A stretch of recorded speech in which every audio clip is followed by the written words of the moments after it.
இன்றைய கேள்விக்கு என்ன பதில்ல நம்மோடு பேசுவதற்காக திமுகவின் செய்தி தொடர்பு மாநில துணைத் தலைவர் திருமிகு ஆண்டாள் பிரியதர்ஷினி அவர்கள் இருக்காங்க. அவங்க கிட்ட பேசலாம். வணக்கம் மேம். வணக்கம்மா. மேம், பெண்களுக்கு ஒரு மிகப்பெரிய சந்தோஷமான நாள் அப்படின்னே சொல்லலாம். முதலமைச்சரோட அந்த மகளிர் உரிமை தொகை அப்படிங்கிறது இன்னைக்கு 1.31 கோடி மக்களுக்கு வரவு வைக்கப்பட்டிருக்கு. 3 மாதங்களுக்கு முன்கூட்டியே, அதாவது தேர்தல் நேரத்தில் யாரும் நெருக்கடிக்கு உள்ளாகக்கூடாது, இந்த மாதிரி கொடுக்கக்கூடாது அப்படிங்கிற அந்த நெறிமுறைகள்லாம் சொல்லப்பட்டு அப்படிங்கிறதுக்காக முன்னதாகவே அவர்களுடைய பாதுகாப்பு நலனை கருதி கொடுத்துட்ருக்காங்க. சிறப்பு தொகையும் வேற 2000 ரூபாய் கொடுக்கப்பட்டிருக்கு. இந்த திட்டம் பெண்கள் மத்தியில் எந்த அளவுக்கு பயனுள்ளதாக இருக்கும், எவ்வளவு வரவேற்பு கிடைச்சிருக்கும்? ரொம்ப மகிழ்ச்சியான ஒரு தினம் அப்படின்னா நிச்சயமா இன்னைய தேதியை சொல்றாங்க. தமிழ்நாட்டில் இருக்கக்கூடிய அத்தனை பெண்களும் 2வது பொங்கல், நம்முடைய முதல்வர் அவர்கள் நமக்கு 2வது பொங்கலை கொடுத்துருக்கார். சந்தோஷ பொங்கல், இது மகிழ்ச்சி பொங்கல், நிறைவு பொங்கல் அப்படின்னு வார்த்தைகளை அடுக்கிக்கிட்டே போறாங்க. அது தவிர அடுத்த மாதம் தான் மகளிர் தினம் வருது, மார்ச் 8. ஆனால் இன்னைக்கே மகளிர் இன்னமும் வல்லமையாக உணர்ந்திருக்கிறார்கள். அப்படின்னா இதுதான் தமிழ்நாட்டில் இருக்கக்கூடிய திராவிட மாடல் அரசின் சாட்சியாக இருக்கு. ஏன்னா நம்முடைய முதல்வர் காலையில அந்த வீடியோ பார்க்கும்போது அவ்வளவு நெகிழ்ச்சியா இருந்ததுமா. இன்னைக்கு சந்தோஷங்களை பரிமாறிக்கிட்டாங்க. அந்த காட்சிகளை பார்க்க முடியும். அது எவ்வளவு உணர்வு பூர்வமா ஒரு அக்கறையா, நான் உங்களுக்கு இதை பண்ணியிருக்கேன் பார்த்தீங்களா, இதை பத்திரமா வச்சுக்கோங்க, செலவு பண்ணிடாம சேர்த்து வச்சுக்கோங்க அப்படின்லாம் சொல்ற அந்த அக்கறை இருக்குல்ல, இது முதல்ல கொண்டாடப்பட வேண்டியது. அதுக்கப்புறம் இந்த 3 மாதங்களுக்கான இந்த மகளிர் உரிமை தொகை, அப்புறம் கோடைக்கால சிறப்பு தொகை அப்படின்னு ஒரு 2000, அதுக்கெல்லாம் போனஸ் கொடுக்குற மாதிரி நாங்கள் 2.0 ஆட்சிக்கு வரும்போது இந்த மகளிர் உரிமை தொகை 2000 உயர்த்தி கொடுப்போம் அப்படிங்கிற மாதிரி மிக அற்புதமாக எடுத்த பால் எல்லாத்தையும் சிக்ஸர் அடிக்கிறாருன்னா நம்முடைய முதல்வர் மட்டும்தான். ஒன்றியம் டக் அடிச்சுட்டு போயிட்டே இருக்கு, ஆனா நம்முடைய முதல்வர் மட்டும்தான் எடுத்த பால் எல்லாத்தையும் சிக்ஸர் அடிச்சிட்டு இருக்காரு. தடுமாறி போயிடுச்சு ஒன்றியம். இன்னைக்கு இந்த ஒரு 5:30 மணி, காலையில 5:30 மணிலேருந்து 11 மணிக்குள்ள இந்த 1,31,00,000 வங்கி கணக்குக்கு அனுப்பப்பட்டாச்சு அப்படிங்கிறது மாஸ்டர் ஸ்ட்ரோக். நிச்சயமா ஒன்றியம் எதிர்பார்த்திருக்காரு. ஆக்சுவலி இந்த முயற்சியெல்லாம் தடுக்கிறதுக்கான முயற்சிகளை ஒன்றிய பாஜக அரசும் அதிமுகவும் எடுத்தது அப்படின்னு தானே சொல்லணும். ஆமா, முதல்வரே அதை சொல்றாரு. அப்படிங்கும்போது அதுல நிச்சயமா பொதிந்திருக்கக்கூடிய உண்மைகளை டீகோட் பண்ணினா பல விஷயங்களை கண்டுபிடிக்கலாம். என்னன்னா இந்த மாதிரி நம்முடைய மகளிர் உரிமை தொகை போன்ற திட்டங்களை அவர்கள் காப்பி அடிச்சு அதை அந்த தேர்தல் நடக்கக்கூடிய மாநிலங்களுக்கு எல்லாம் அவங்க அறிமுகப்படுத்தினாங்க. மிக சமீபத்துல பீகார்ல என்ன தெரியுமா பண்ணாங்க, தேர்தல் அறிவிச்சதுக்கு அப்புறம் 10,000 ரூபாய பெண்களை தொழிலதிபர்கள் ஆக்குகிறோம் தேர்தல் அறிவிச்சதுக்கு அப்புறம். நீங்க சொன்னீங்க தேர்தல் அறிவிப்பு வந்துடுச்சுன்னா நடத்தை விதிகள் வந்துரும், அதனால நாம இதை பண்ணிருக்கோம் அப்படின்ட்டு. ஆனா அவங்க நடத்தை விதிகளை எல்லாம் கேரே பண்ணலையே, அதை பத்தி தேர்தல் ஆணையமும் வாயே திறக்கலையே. சர்வாதிகாரம் தான், முற்ற முழுக்க சர்வாதிகாரம். தேர்தல் ஆணையம் அவர்களுக்கான அடிமைகளாக இருக்கு. அதனால தேர்தல் தேதி அறிவிச்சப்புறம் அவங்க 10,000 ரூபாயை வங்கி கணக்குல போட்டாங்க, அப்புறம் அங்க ஜெயிச்சாங்கிறது வேற விஷயம். ஆனா இப்ப நடந்தது என்ன தெரியுமா, அவங்க அந்த வங்கி கணக்குல போட்டதுல பாதிக்கு பாதி பேர் ஆண்களாம். அதை வேற கண்டுபிடிச்சு அந்த 10,000 ரூபாய் திருப்பி கொடு அப்படிங்கிறாங்க. உடனே அந்த ஆண்கள் சொல்றாங்க, நாங்க உங்களுக்கு போட்ட ஓட்டெல்லாம் எங்களுக்கு திருப்பி கொடுங்க, அப்புறம் நாங்க இந்த 10,000 திருப்பி கொடுக்குறோம் அப்படின்ற அது ஒரு இக்கு வச்சாச்சு. அடுத்தது இந்த பெண்கள் 10,000 ரூபாய் வாங்கினாங்கல்ல, 6 மாதம் கழித்து அதை ரெவ்யூ பண்ண போறாங்க. நீங்க ஏதாவது தொழில் துவங்கி அதுல செயல்பட்டு காமிச்சிருந்தாதான் அந்த 10,000 உங்களுக்கு, இல்லைன்னா அதையும் திருப்பி கொடுன்னு தான் சொல்ல போறாங்க. எனவே இப்படியாக இடியாப்ப சிக்கலை போல் பீகார்ல நடத்தியாச்சு. மகாராஷ்டிரால நமக்கே நன்றாக தெரியும், இந்த மாதிரி ஒரு திட்டத்தை அறிவிச்சிட்டு செய்யணுங்கிறதுக்காகவே தேர்தலை ஒத்தி வச்சாங்க. தேர்தலையே தள்ளி போட்ட சர்வாதிகாரத்தை ஒன்றியம் செய்தது. அதை தவிர இன்னொன்னே நினைவில் வச்சுக்கணும், பிரதமர் எப்பவும் ரேவடி கல்ச்சர் அப்படிம்பார். அதாவது பொதுமக்களை, வாக்களிக்கக்கூடிய எளிய இந்திய மக்களை இலவசமாக பெற்றுக்கொள்பவர்கள், இலவசத்துக்காக கையேந்தி நிற்பவர்கள் அப்படின்னு கொச்சையாக பேசுபவர் தான் நம்முடைய பிரதமர். அதனால அவருக்கு கண்ணை உறுத்திக்கிட்டே இருந்தது. இந்த மகளிர் உரிமை தொகை திட்டத்தின் மூலமாக நம்முடைய முதல்வர் அவர்களின் புகழ் அல்லது அவர் மீது வைத்திருக்கக்கூடிய நம்பிக்கை, அதுதானே முக்கியம். நம்முடைய முதல்வர் சொன்னதை செய்வார், சொல்லாததையும் செய்வார் அப்படிங்கிறதுக்கான சாட்சி தான் இந்த மகளிர் உரிமை தொகை. அப்போ இதன் மூலமாக அவர் மீது வைத்திருக்கக்கூடிய நம்பிக்கையை குலைப்பது அவர்களுடைய முதல் நோக்கமாக இருக்கும். அதனால தேர்தல் தேதி அறிவிக்கிறதுக்கு முன்னாடியே ஒரு கேஸை போட்டுட்டா இதை முடக்கி வச்சிடலாமே அப்படின்னு அவங்க நினைச்சிருப்பாங்க. ஆனால் நம்முடைய முதல்வர் பேரறிஞர் தந்தை பெரியார் பேரறிஞர் அண்ணா, முத்தமிழறிஞர் கலைஞர் இவர்கள் மூவரையும் ஒன்றாக சேர்த்த ஒரு சிந்தனையின் வடிவம் இல்லையா? அதனால பிஜேபிக்காரர்கள் ஒன்றியம் எந்த திசையில போவாங்கன்னு பார்த்து அதற்கு முன்னாடியே போய் ஒரு மாஸ்டர் ஸ்ட்ரோக்கை கொடுத்துட்டாருங்கிறதா இன்னைக்கு நாம கொண்டாடுற ஒரு விஷயம். அது மட்டும் இல்லாம இந்த திட்டம் அப்படிங்கிறது மகளிருக்கு வந்து ஒரு தன்னம்பிக்கையை ஊட்டக்கூடிய, அதாவது யாரையும் சார்ந்திருக்க முடியாத ஒரு நிலை, ஒரு நம்மளே வந்து சுதந்திரமா வந்து செயல்படலாம் அப்படிங்கிற ஒரு தன்னம்பிக்கையை ஊட்டுது அப்படின்னு தானே சொல்லணும். நிச்சயமா இந்த பொருளாதாரத்தை வைத்து தானே பெண்களை காலம் காலமாக அடிமையாக வச்சிருந்தாங்க. அவளை படிக்க வைக்க விடல, வேலை பார்க்க விடல, சொந்தமா சம்பாத்தியம், வேலை பார்த்து அதற்கான சம்பளம் என்று அவள் கையால் தொட்டது எந்த காலத்துலமா இருக்கும்? 20வது நூற்றாண்டுல தானே அது வந்திருக்கும். அதுல கூட தந்தை பெரியார் காலத்துக்கு முன்னாடி மகாகவி பாரதியார் அல்லது பாவேந்தர் பாரதிதாசன் காலத்திலாம் அந்த மாதிரி சூழல் வரல. அதற்கப்புறம் இவர்கள் கொடுத்த அந்த புரட்சிகரமான கருத்துகளால், சிந்தனைகளால் தான் பெண்களின் சிந்தனை மாறி படிக்க ஆரம்பிச்சாங்க. அதுக்கப்புறம் வேலைக்குன்னு போக ஆரம்பிச்சாங்க. அதுக்கப்புறம் சம்பாத்தியம்னு பார்க்க ஆரம்பிச்சது அப்போதான். ஆனா நம்முடைய முதல்வர் இந்த திட்டத்தை சொன்னபோது என்ன தெரியுமா சொன்னாரு?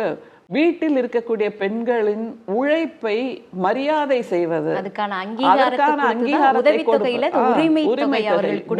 உங்களுடைய வாழ்க்கைக்கான உரிமை, நீங்கள் பெண்ணாக பிறந்திருக்கிறீர்கள் என்பதற்கான உரிமை, உங்களை நாங்கள் வெறும் சதையாக மட்டும் பார்க்கவில்லை, சிந்தனை கோலமாக பார்க்கிறோம். நீங்கள் இருப்பதால் தான் குடும்பம் உயர்கிறது, குடும்பங்கள் உயர்வதால் தான் தமிழ்நாடு உயர்கிறது அப்படின்னு மிக அற்புதமாக அந்த புள்ளியை வச்சு கோலம் போடுவோம்னு சொல்லலாம். அந்த சிந்தனையை வைத்து வைத்து வைத்து பெண்களை உயர்வுபடுத்திய அந்த காட்சியெல்லாம் நினைவுக்கு வருது. அதனால பெண்களை எப்போதும் திருவோடு சுமப்பவர்களாகவே வைத்திருக்க வேண்டும் என்ற ஆரிய சித்தாந்தம், சனாதன சித்தாந்தத்துக்கு, மனு சித்தாந்தத்துக்கு எதிரானது திராவிட சித்தாந்தம். அதை நடைமுறைப்படுத்தி செயல்படுத்தி வெற்றிகரமாக இப்போது 3 மாதத்துக்காகவும் கொடுத்து, கூடுதலாக கோடை சிறப்பு தொகையும் கொடுத்து, இனிமேல் 2.0 வரும்போது 2000 உயர்த்துவோம் என்று சொல்லும்போது ஒரு சந்தோஷம் வந்தாலே மனசு அப்படியே ஒரு நொடியில கிடைச்சு. யோசிச்சு பாருங்களேன், இந்த அளவுக்கு பெண்கள் மொத்தமாக 5000 ரூபாயை பாக்குறதுங்கிறது கண்கள் மலர்ந்திருக்கும். இன்னைக்கு அவங்களுக்கு நம்பியிருக்கவே முடியாது. முதலமைச்சர் வந்து இந்த சதிகள்லாம் வந்து முறியடிச்சு ஒரு சாதனையை படைச்சிருக்காங்க. ஆனா எதிர்க்கட்சிகள் வந்து வழக்கமா அவர்களோட அந்த அரசியலை தொடங்கிட்டாங்க. என்ன ஆச்சுன்னா, விஜய் வந்துட்டு என்ன சொல்றாரு அப்படின்னா, விஜயோட அரசியல் தாக்கம் தான் வந்து இந்த தொகை வந்து வந்திருக்கு அப்படின்னு சொல்றாரு. அதே இபிஎஸ் வந்து என்ன சொல்றாரு அப்படின்னா, அவங்க குலவிளக்கு அப்படின்ற ஒரு திட்டத்தை நாங்க அறிவிச்சிருந்தோம், அதற்கு வந்து பெண்கள் மத்தியில மிகப்பெரிய வரவேற்பு கிடைச்சிருந்துச்சு, அதுக்காகத்தான் இவங்க வந்து கொடுத்துருக்காங்க, அதே நேரம் நானும் 2000 ரூபாய் வந்து உயர்த்தி தரேன்னு சொல்லியிருந்தேன், இதையே தான் காப்பி அடிச்சிருக்காரு அப்படின்னு இவங்க அவர்களுடைய அந்த அரசியலை வந்து பண்ண ஆரம்பிச்சாங்க. இதை எப்படி பாக்குறீங்க? முதல்ல அந்த பனையூர்காரருக்கு போறதுக்கு முன்னாடி குலவிளக்குன்னு சொன்னார்ல எதிர்கட்சி தலைவர், அந்த வார்த்தையை கொஞ்சம் டீகோட் பண்ணலாம். காலம் காலமாகமா பெண்களை என்ன சொல்லி வளர்த்தாங்க?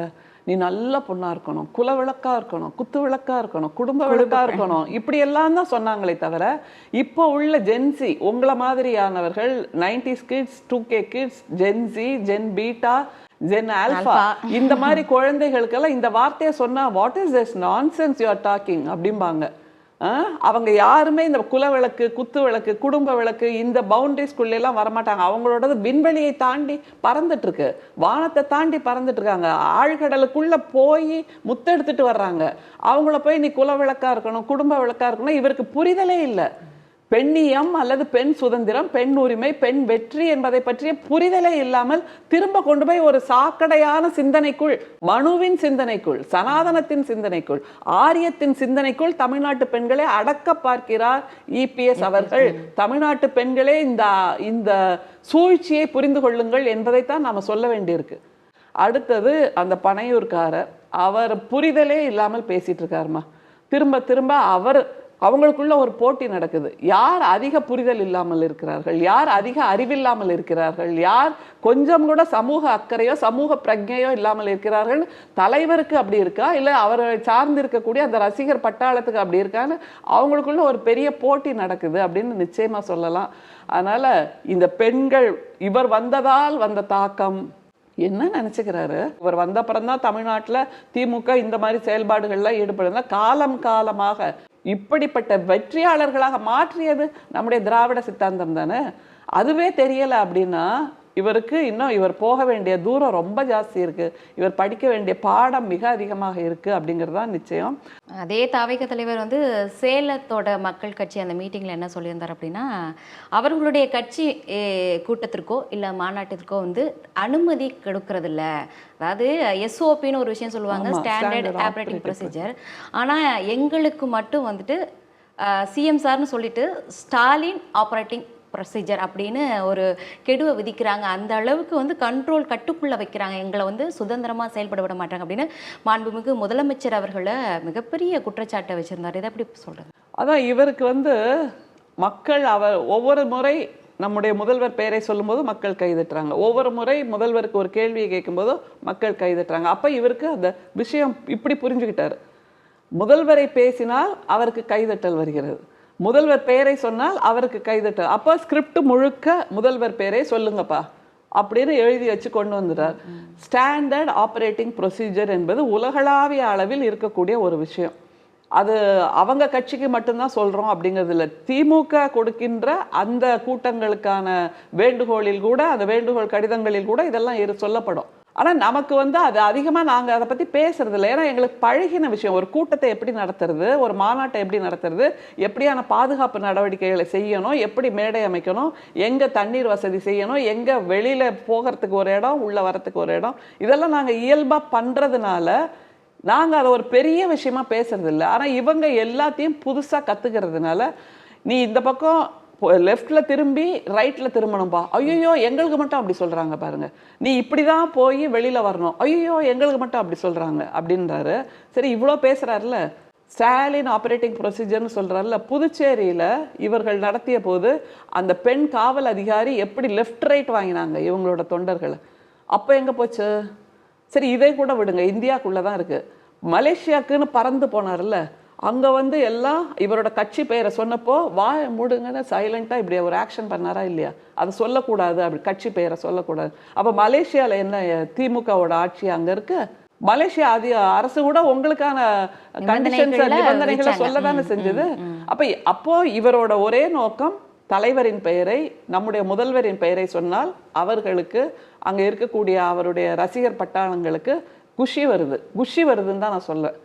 அதனால உடனே அவங்க கைதட்டுறாங்க. அப்ப இதுதான் தனக்கான வெற்றி என்பதாக அவர் நினைத்துக் கொள்கிறார். இது புரிதலின்மை, அறிவின்மை, அனுபவமின்மை, அல்லது தெளிவின்மை, தலைமைத்துவமின்மை எல்லாம் சேர்த்து சொல்லுங்க. அண்மையில் வந்துட்டு சிஎம் கலந்துக்கிட்ட முதலீடுகள் செயலாக்க மாநாடு நடந்துச்சு. அதில் வந்து கிட்டத்தட்ட 1.48 லட்சம் பேருக்கு வந்து வேலை வாய்ப்பு அப்படிங்கிறது உறுதி செய்யப்பட்டிருக்கு. இந்த 5 ஆண்டுகள்லையும் கூட இந்த வெளிநாட்டு உள்நாட்டு இந்த முதலீடுகளால் கிட்டத்தட்ட 35.5 லட்சம் கோடி மக்களுக்கு வந்து வேலை வாய்ப்பு வந்து உறுதி செய்யப்பட்டிருக்கு. அதே நேரம் மோடி வந்துட்டு ஊரெல்லாம் சுற்றுறாரு, உலகம் ஃபுல்லாக சுற்றுறாரு. ஆனால் அவர் வந்து கிட்டத்தட்ட அவர் போன அந்த பயணத்துக்கே வந்து 462 கோடி செலவாயிருக்காங்க. அங்கே போகிறாரு, இங்கே போகிறாரு, ஆனால் வந்து முதலீடுகள் எதுவும் ஈர்க்கலை, நாட்டுக்கான எந்த வேலைவாய்ப்புகளை உறுதி செய்யலை. அவங்க சொன்ன அந்த திட்டங்களாக இருக்கட்டும், வேலைவாய்ப்பு அந்த உறுதிகளாக இருக்கட்டும், எதையுமே செய்யலை. அப்போ இந்த ஒரு மாநில முதல்வருக்கும் மோடி ஒரு பிரதமருக்கும் இருக்கக்கூடிய வேறுபாடுகள் அப்படிங்கிறது நீங்கள் எப்படி பார்க்குறீங்க? இதில் நம்ம இன்னொன்னே சேர்த்து சொல்லிடலாம். என்னன்னா, நீங்க சொன்னது ரொம்ப சரியான ஒரு கேள்விமா. என்னன்னா, மிக சமீபத்தில் காஷ்மீரத்தின் அரசியல் தலைவர் ஃபரூக் அப்துல்லா ஒரு ஸ்டேட்மெண்ட் சொன்னார். என்னன்னா, CM Stalin should become the PM of India அப்படின்னு. அந்த அளவுக்கு நம்முடைய முதல்வரின் வல்லமை உயர்ந்திருக்கிறது அப்படிங்கிறத முதல்ல நினைவில் வச்சுக்கணும். அப்புறம் பல யூடியூபர்ஸ் வெளிநாட்டிலிருந்து பேசுகின்ற, வெளிநாட்டிலிருந்து இந்தியாவின் நிலையை கவனிக்கின்ற, வெளிநாட்டிலிருந்து தமிழ்நாட்டின் நம்ப முடியாத வளர்ச்சி, வெற்றிகரமான வளர்ச்சி, நடத்தி காட்டி இருக்கக்கூடிய வளர்ச்சியை கவனித்து அவதானித்து பேசுகின்ற யூடியூபர்ஸ் இருக்காங்கல்ல, அவங்களுமே சொல்றாங்க அடுத்த பிஎம்னா அது நம்முடைய முதல்வர் ஸ்டாலின் தான் அப்படின்னு.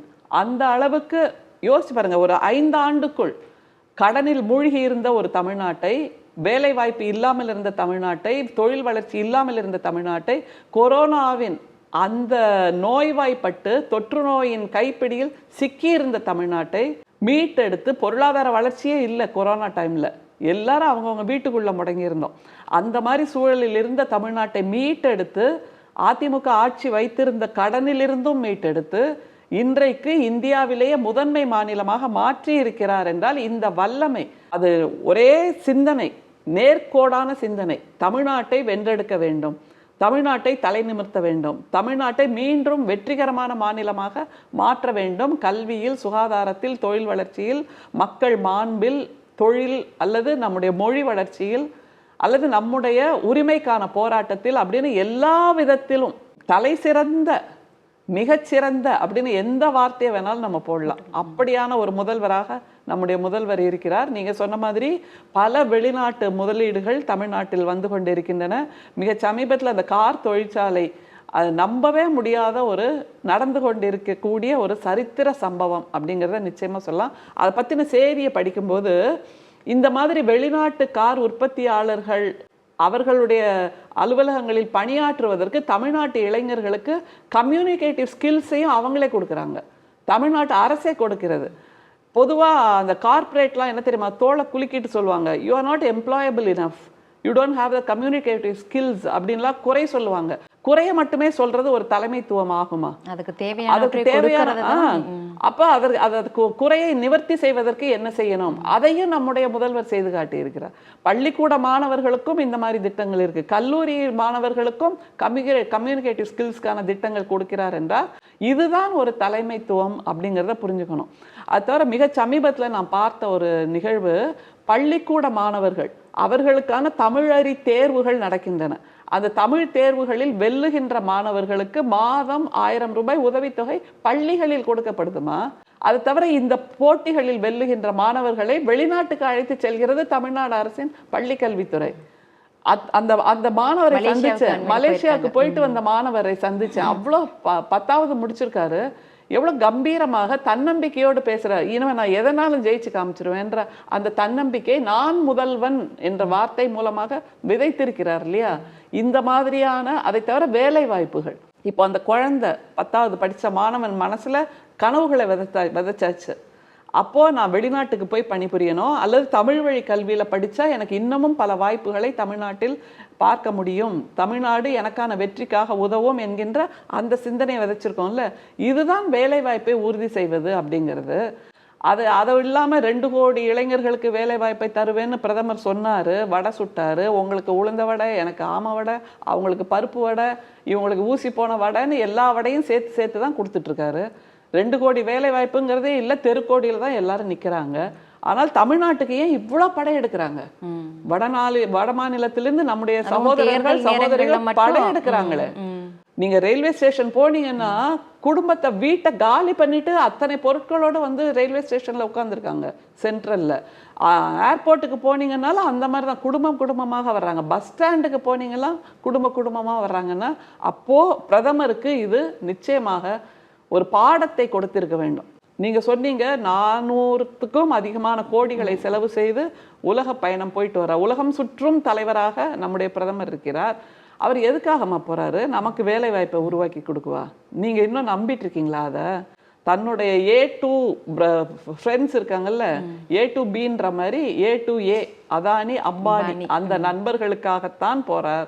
அவர்களுக்காகத்தான் எப்ஸ்டீன் ஃபைலு, அதுல அப்புறம் அந்த அதானி மேல ஒரு வழக்கு அமெரிக்காவில் தொடரப்பட்டிருக்கிறது, ஊழல் செய்ததாக அல்லது கையூட்டு கொடுத்ததாக அப்படின்னு எல்லாம்.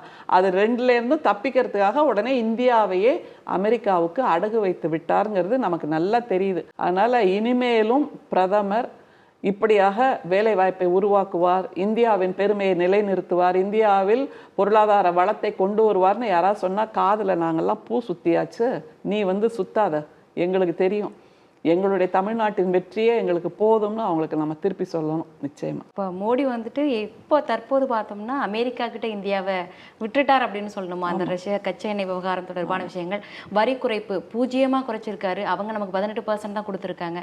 ஸோ இந்த விஷயங்கள்லாம் பார்க்கும்போது அடகி வச்சுட்டார் அப்படின்னு சொல்ல, விட்டுட்டாருன்னு சொல்லலாம். அதே நேரம் இவங்க நராவணே அந்த புத்தகம் தொடர்பான விவகாரம் வந்து மக்களவையில் ராகுல் காந்தி கேள்வி கேட்டிருந்தார் இல்லையா? இப்போ இதற்கு பிறகு எந்த ஒரு இராணுவ அதிகாரியும் வந்து புத்தகம் எழுதணும் அப்படின்னா இதற்கு வந்து நிறைய கட்டுப்பாடுகள் இருக்குது அப்படின்னு ஒரு நிபந்தனையை விதிச்சிருக்காங்க. இது வந்து அவர்களுடைய கருத்து சுதந்திரத்தை, படைப்பு சுதந்திரத்தை, அந்த உண்மைகளை வெளியிடக்கூடாது அப்படிங்கிறதுக்காக ஒன்றிய அரசு அவர்களை ஒடுக்குகிறதா? கரெக்டாக சொல்கிறீங்க. அதில் மிக முக்கியமாக இன்னொன்று, இவர்கள் ஒன்றியத்தின் கோழைத்தனத்தை காட்டுது. அவர் ராகுல் காந்தி எழுந்து ஒரே ஒரு கேள்வி தான் கேட்கிறார். 4 Stars of Destiny அந்த புக்கை காமிச்சு படிக்க ஆரம்பிக்கிறார். இந்த மாதிரி சைனா ராணுவ படை உள்ள வருது, பீரங்கி படை உள்ள வருது, நான் என்ன பண்றது அப்படின்னு ஒரு நாள் முழுக்க தொடர்பு கொண்டிருக்கிறார். ராணுவ அமைச்சரை, வெளியுறவுத்துறை அமைச்சரை, பிஎம்ஓவை அப்படின்னு எல்லாம். அவரால் ஒண்ணுமே தொடர்பு கொள்ள முடியவில்லை. எல்லாருமே தொடர்பு எல்லைக்கு அப்பால் தான் இருந்திருக்காங்க. அப்போ சங்கிகள்லாம் என்ன தெரியுமா கேள்வி கேட்குறாங்க, இவருக்கு தான் அந்த பொறுப்பை கொடுத்தாச்சு, பிரதமர் எவ்வளவு சுதந்திரம் கொடுத்திருக்கார் பாருங்க, அப்ப இவர் முடிவெடுக்க வேண்டியதானே அப்படின்னு சொல்றாங்க. மன்னர் ஆட்சியில அப்படி செய்ய முடியும். மன்னர் ஆட்சியில மன்னர் முடிவெடுத்துருவாரு, அதபடி தளபதிகள் செய்திருவாங்க. இது மக்கள் ஆட்சிங்கும் போது பிரதமர் தானே முடிவெடுக்கணும். மன்னர் ஆட்சியில அந்த ராணுவத்தை வழி நடத்துகின்ற அந்த தளபதி கூட நான் இதெல்லாம் பண்ண போறேன்னா மன்னர் ஓகேன்னு சொல்லலாம். ஆனா இது மக்களாட்சி. அப்போ மக்களால் தேர்ந்தெடுக்கப்பட்ட ஒரு பிரதமர் தான் வழி நடத்த வேண்டும், என்ன செய்யணும் அடுத்ததுங்கிறத சொல்லணும். இதுல ஒரு சூழ்ச்சியை நீங்க உணரணும். பாகிஸ்தான் மேலங்கிறப்போ ஆபரேஷன் சிந்தூர், ஆபரேஷன் மெட்டி, ஆபரேஷன் மங்கள் சூத்ரா, ஆபரேஷன் இருக்கிற எல்லா பேரையும் வச்சுக்கிட்டு பாகிஸ்தான்ல ஒண்ணுங்கிறப்போ பிரதமர் நான் தான் ஜிபிஎஸ் போட்டு கொடுத்தேன், நான் தான் இந்த வழியா போங்கன்னு சொன்னேன், நான் தான் இந்த டன்னல்ல லெஃப்ட் திரும்புங்கன்னு, நான் தான் பாகிஸ்தான்ல இந்த இடத்துல காக்கா இருக்காது அங்க பாம்பு போடுங்கன்னு சொன்னேன், அப்புறம் ரேடார் வழியா பார்க்க முடியாது அதனால நீங்க இந்த நேரத்துல போங்கன்னு சொன்னேன்னு இவ்வளோ வழிமுறை சொன்னாரு. பாகிஸ்தான் வரும்போது ஆபரேஷன் சிந்தூர் நாயகர்னு இவரை கொண்டாடுறாங்க. சைனான்னு வரும்போது இப்படி வாயை பத்திக்கிறாரு, நீ என்ன வேணா முடிவெடுத்துக்கோன்னு ஒரு ராணுவ தளபதிட்ட கூட. அவர் எப்படி முடிவெடுப்பார்? முடிவெடுக்க வேண்டியது சைனாவோடு போர் தொடுக்க வேண்டுமா இல்லை நாம் அடங்கி போக வேண்டுமான்னு முடிவெடுத்து சொல்ல வேண்டியது பிரதமர் தானே. அப்போ இது நடந்ததுன்னு ஒரு புத்தகத்துல எழுதியிருக்காரு. அதை எதிர்கட்சி தலைவராக அவருடைய கடமையை ராகுல் காந்தி சரியா செய்யறாரு. இதை பார்த்து கேட்க வேண்டியது அல்லது தெளிவு பெற வேண்டியது இந்திய மக்களோட கடமை இல்லையா? அதுக்காக கேள்வி கேட்கும்போது இப்போ அந்த விஷயத்தை விட்டுட்டு இந்த புக்கு வெளிவரவே இல்லை, அந்த பெண்குயின் மேலே கேஸ் போடு, அவங்க மேலே எஃப்ஐஆர் பதிவு பண்ணு, அப்புறம் இப்போ புதுசாக கூடுதலாக ஏற்கனவே இந்த ரூல்ஸ் எல்லாம் இருக்கு. ஒன்றிய அரசில் இருக்கக்கூடிய எங்களுக்கும் அது இருந்தது. அப்போ பணிபுரிஞ்சப்போ நீங்கள் நூல்கள் வெளியிடலாம், ஆனால் கொள்கைகளை விமர்சனம் செய்து நூல் வெளியிட முடியாது. Creative literature is allowed always. அந்த மாதிரியான வழிமுறைகள், வழிகாட்டு நெறிமுறைகள் எப்பவுமே இருக்கு. அந்த மாதிரியான நெறிமுறைகளே போதும் அப்படின்னு தான் இப்போ உள்ள இராணுவத்தோடு சம்பந்தப்பட்ட அந்த வீரர்கள் சொல்றாங்க. எனக்கு தெரிந்து பல இராணுவ வீரர்கள் கவிதை நூல்கள் எழுதியிருக்காங்க. நானே பல கவிதை நூல்களை அவங்க நூல்களை வெளியிட்டிருக்கேன். அதனால அதற்கெல்லாம் எந்த விதமான தடங்களும் கிடையாது, தடையும் கிடையாது. ஆனால் இராணுவ ரகசியங்களை சொல்லும் போது ஒரு ஒப்புதல் வாங்க வேண்டும் அப்படிங்கிறதும் இப்போ இருக்கு கைட்லைன். இதை தாண்டி இப்போ இவர்கள் ஒன்றியம் கொண்டு வரக்கூடிய அந்த கைட்லைன் என்ன அப்படின்னா, இனிமேல் நீங்கள் புத்தகமே எழுத முடியாது, லைஃப் டைமுக்கும் நீங்க எழுத முடியாதுங்கிற மாதிரியான ஒரு எல்லாருடைய வாயையும் அடக்குகின்ற ஒரு வேலையை தான் ஒன்றியம் செய்து கொண்டிருக்குன்னா இது கோழைத்தனம் தானே. தேர்தல் ஆணைய செய்கின்ற தகிர்தத்தங்களை பத்தி நீங்க கேஸே போட முடியாது. அவர் இந்த பதவியில் இருக்கும் வரைக்கும் அல்லது அவர் உயிரோடு இருக்கும் வரைக்கும்னு அவருக்கு ஒரு குஷன் உற்பத்தி உண்டாக்கி கொடுக்குறாங்க. அது மாதிரி இவர்கள் எந்த விதமான அனுபவங்களையும் பகிர்ந்து கொள்ளக்கூடாதுன்னா இந்த அனுபவங்களை வாசித்தால் தானே அடுத்து வருகின்ற தலைமுறை எனக்கும் நாட்டுக்காக போரிட வேண்டும், நாட்டுக்காக இராணுவத்தில் இணைய வேண்டும்ங்கிற அந்த உத்வேகம் வரும். அது புரியவே இல்லை பாருங்க. அந்த உத்வேகத்தை கொடுப்பது தானே ஒரு தலைமையின் பண்பு. அது அவர்களுக்கு எதிராக யாராவது இருந்தாலே அது வந்து உடனே ஒடுக்கப்பட வேண்டும் அப்படிங்கிறது தவறான கொள்கையிலே. எத்தனை நூல்களை வாசித்து தானே நம்ம எல்லாம் உருவாகி நிற்கிறோம். அப்படிங்கிறப்ப நீங்க எழுதவே கூடாது என்று சொல்லுவது அடக்குமுறையின் உச்சக்கட்டம். ஹிட்லரின் ஆட்சியை இந்தியாவில் பிரதமர் செய்து கொண்டிருக்கிறார். பாசிசத்தின் உச்சம். சிந்தனை அவர்களுக்கு பிடிக்காதுமா. பாசிசத்துக்கு இந்துத்துவக்காரர்களுக்கு சிந்திப்பது பிடிக்காது. சிந்திப்பது என்பது அந்த சனாதனர்களுக்கு மட்டும்தான். அவங்க வேதத்தை மட்டும்தான் சொல்லுவாங்க, மந்திரத்தை மட்டும்தான் சொல்லுவாங்க. அதுக்கு என்ன அர்த்தம்னு கேட்டால் அது கூட சொல்ல தெரியாது. இந்த மாதிரியான கேள்வி கேட்கின்ற முதுகெலும்புள்ள சிந்தனைகளை சனாதனத்துக்கு பிடிக்காது, ஒன்றியத்துக்கு சுத்தமாக பிடிக்காதுங்கிறனால தான் அவர்கள் கம்யூனிசத்துக்கு எதிராக இருக்கிறார்கள், திராவிடத்துக்கு எதிராக இருக்கிறார்கள், திருக்குறளுக்கும் எதிராக இருக்கிறார்கள். காரணம், நாம் அத்தனை பேருமே கேள்வி கேட்டு மூளையை பயன்படுத்துகின்ற அந்த சித்தாந்தத்தில் வளர்ந்தவர்கள். அவங்களுக்கு மூளை துருப்பிடித்து போனது மனிதர்கள் தான் தேவை, மூளை துருப்பிடித்து போன அடிமைகள் தான் தேவை என்பதனால் அப்படியான ஒரு பிரீடை பிரதமர் உருவாக்க நினைக்கிறார். அது தவறான வழிகாட்டுதலாக இருக்கும். எதிர்கால இந்திய இளைஞர்களுக்கு அந்த மாதிரி ஐகான்ஸ், ரோல் மாடல், யார்ப்பா அவனோட ரோல் மாடல்னா 4 Stars of Destinyன்னு நரவனை எழுதினார்ப்பா, அந்த நூல் அவர் தான் என்னோட ரோல் மாடல்னு சொல்லக்கூடிய அந்த நிலையெல்லாம் நம்ம இல்லாமல் போயிடும். அப்படியான நிலையில் தான் பல எழுத்தாளர்களையும் சுட்டு கொன்றவர்கள் தான் இவர்கள் என்னும்போது இதையெல்லாம் எதிர்த்து பேசுவது, மீண்டும் மீண்டும் அதை கேள்வி கேட்பது, பொதுமக்களிடம் பரப்புவது, இதுதான் நம்முடைய வேலையாக இருக்கும். நன்றி மேம். நிறைய கருத்துக்களை தெளிவாக பகிர்ந்துக்கிட்டீங்க. நன்றி. நன்றி.